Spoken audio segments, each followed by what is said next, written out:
বিজেপিকে সন্ত্রাসবাদী সংগঠনের সঙ্গে তুলনা করে তীব্র আক্রমণ শানালো দক্ষিণ জেলা যুব কংগ্রেস।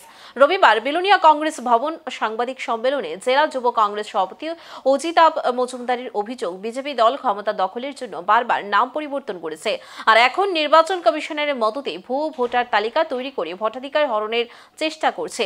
তিনি জনগণকে সতর্ক থাকার আহ্বান জানান। দক্ষিণ জেলা কংগ্রেস সভাপতি মৃদুল পাটারি অভিযোগ করেন, ভোটার তালিকায় কারচুপি হলে কংগ্রেস বৃহত্তর আন্দোলনে নামবে।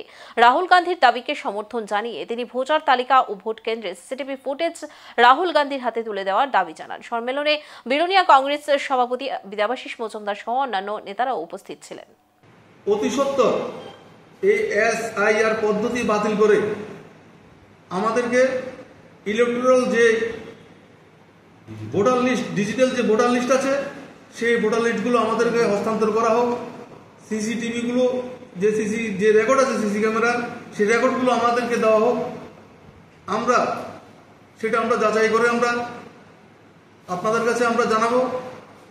কারণ নির্বাচন কমিশন কোনো অবস্থাতে চাইছে না যে এই ইলেকট্রাল ডাটাগুলো আমাদের বিরোধী দলের নেতা রাহুল গান্ধীজিকে দেওয়ার জন্য।